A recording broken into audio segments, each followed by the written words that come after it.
Welcome to this explainer. Today, we are completely tearing down the US tax framework, specifically looking at how it applies to digital nomads, global freelancers, and remote business operators. We're skipping all that generic surface-level advice today. Instead, we're going to treat this like an expert brief. We are focusing strictly on those hidden compliance triggers and the actual, real-world cause and effect relationships of cross-border taxation. Because, well, here's the hard truth. The regulatory system literally does not care where your laptop is physically located. It cares about your digital footprint, and it cares about your legal structure. So let's get right into it. Okay, let's dive into this. There is this deeply ingrained but fundamentally incorrect assumption out there that physical presence is a mandatory prerequisite for owing taxes. In our modern global economy, your physical location is increasingly irrelevant. You can absolutely trigger some serious legal and financial liabilities in a jurisdiction without ever stepping foot within its borders. Our goal today is to totally dismantle that myth and expose those hidden compliance triggers that are quietly activating right now while you're busy operating your remote business. Section 1, Entity Formation versus Tax Liability. Forming a legal entity and actually owing income tax, those are two entirely separate things. Creating a structural vehicle for your business is really just an act of registration. It doesn't automatically generate a massive tax bill. The core framework we're dealing with relies on this concept of effectively connected income. Think of this as the bright line rule. If your revenue is directly connected to US operations, like say you have personnel, physical stock, or active operations within the territory, bam, that triggers actual tax payment liabilities.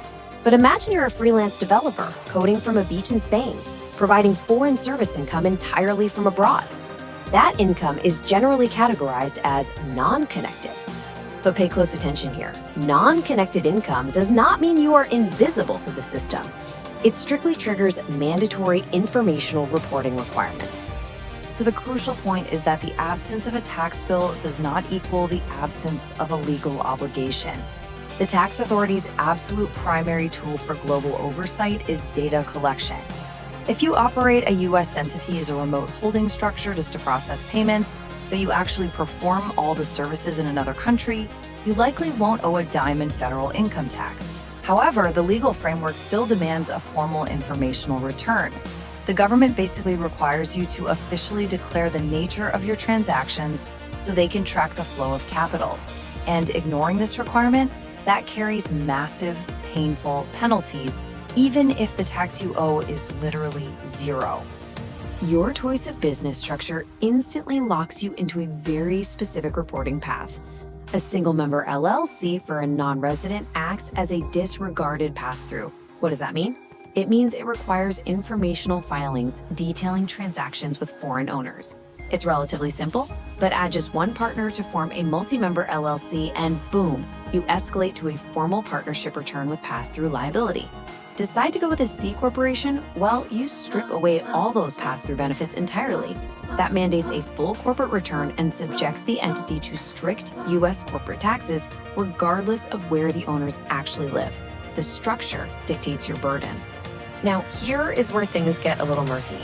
What is the compliance requirement if you form an entity in, say, December, but you have strictly zero income and zero expenses by the end of the year? Expert reviews of the regulatory framework actually reveal that there's no definitive guidance explicitly exempting zero activity entities. Because the mere act of forming the company is considered a reportable transaction by the authorities, the safest, most legally sound approach is to just file a consolidated informational report documenting that formation. Assuming that silence equals exemption is a massive error. It's one that can trigger automatic late filing penalties, and nobody wants that. Section 2, the hidden sales tax nexus. We're transitioning now from federal rules to what is arguably one of the most dangerous blind spots for global sellers, state-level economic nexus. Economic nexus means that your digital products, your software subscriptions, or your remote services can automatically, legally mandate you to correct tax on behalf of a state you have never even visited. The state essentially dictates that if you extract a certain amount of economic value from their residents, you are legally bound to their tax framework. It's wild, but it's the law. Let's contrast these two concepts for a second. Historically, tax obligations required a physical nexus. You know, you open a retail store, you stored inventory in a warehouse, or maybe you even just sent an employee to a local trade show. Today, though, the dominant force is the economic nexus. It is triggered purely by digital data and currency crossing state lines. There is a really dangerous assumption in the global freelancer community that digital goods and services are just magically immune to sales tax. They absolutely aren't. Factually speaking, many states have aggressively updated their frameworks to heavily tax digital goods and remote services. And this brilliantly illustrates exactly how this unavoidable cause and effect relationship traps you. Step 1. You sell a digital service from another country to a customer in a specific US state. Step 2. By accumulating these sales over time, you surpass that specific state's revenue or transaction threshold. Step 3. Economic nexus is instantly triggered. Step 4, by operation of law, you are immediately mandated to collect and remit sales tax.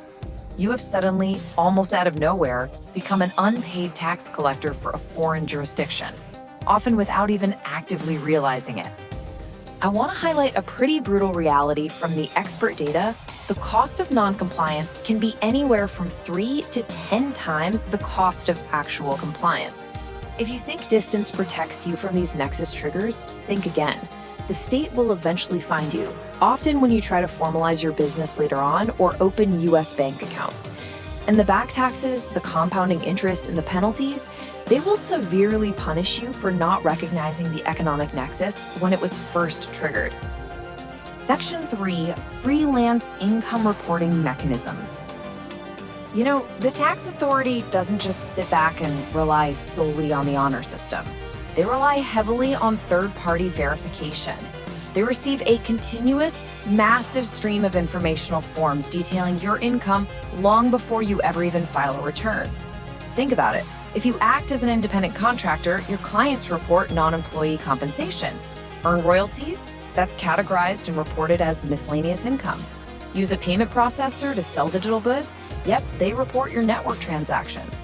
The critical takeaway here is that multiple income streams mean multiple distinct data points are being fed directly into the government's matching system. They already know what you've made. Just watch how the regulatory net is systematically tightening to capture smaller and smaller digital transactions over time. For the 2024 tax year, the reporting threshold for digital payment platforms sat at $5,000. In 2025, that rule contracts down to $2,500. And by 2026, the threshold plummets even further. By 2026, the threshold drops to an incredibly low $600. This isn't an accident, it is a deliberate change to the architecture of the system. It means that any cumulative transaction volume exceeding this minor amount on a payment platform is going to automatically trigger an informational report to the government. The days of flying under the radar with microtransactions, those are structurally coming to an end. Section 4, Global Self-Employment Tax Rules. Let's move on and see how this all builds into the concept of worldwide taxation. The US system is a massive global outlier in this regard. Unlike most nations, it relies on the legal status of citizenship or permanent residency, not your physical geography, as the primary basis for taxation. A US citizen living continuously abroad for a decade remains strictly legally bound to the US tax framework on every single dollar earned globally. Which brings us to another hard fact, $400. If you are a citizen or resident operating as a freelancer anywhere on the globe, net self-employment earnings exceeding this minuscule amount mandate a tax filing. $400 for an entire year? That is an incredibly low bar to cross. And this trigger is absolute and totally non-negotiable within the federal code. Now here is a massive and frankly dangerous misconception out there in the Nomad community. A lot of people believe that qualifying for foreign earned income exclusions just magically wipes out their entire tax bill. It doesn't. While certain exclusions might reduce or even eliminate your standard income tax, your self-employment tax, which is what funds social safety nets like Social Security and Medicare, persists. This liability applies absolutely regardless of your geographic location. Moving abroad simply does not erase your self-employment obligations. Section 5, mitigating double taxation strategically. So, given all these overlapping jurisdictional claims, how do you actually prevent being taxed twice on the exact same dollar? Well, to legally claim a foreign tax credit in the US, a strict sequence of actions is mandatory. First, you have got to verify the existence of a bilateral tax treaty between the two sovereign nations. Second, you must actively invoke and apply the lower tax rate specified in that specific treaty. Third, if a foreign authority overwithholds your money, you must exhaust all practical legal remedies to get a refund from them first. The absolutely critical piece to understand here is that the burden of proof rests entirely on you, the taxpayer, to prove you only paid what was legally required. Here's a really common trap. When a foreign entity pays you, they often just default to withholding at their standard higher statutory rate. However, if a tax treaty exists capping the tax at a lower treaty rate, that lower rate is your true legal liability. If you just passively accept the higher statutory withholding without actively invoking the treaty, the U.S. authority will flat out reject the excess amount. You cannot claim a U.S. tax credit for foreign taxes you voluntarily overpaid out of ignorance. Essentially, you can't claim a credit for a tax you basically tipped the foreign government just because you didn't read the treaty. Let's look at one final, highly non-obvious strategic detail that is honestly fascinating. For non-US residents, forming a US pass-through entity can actually inadvertently act as a powerful geographic arbitrage tool. Think about it. If your local home country doesn't enforce global taxation laws, and the US only requires informational reporting because you lack effectively connected income, well, the income essentially exists in a structural void.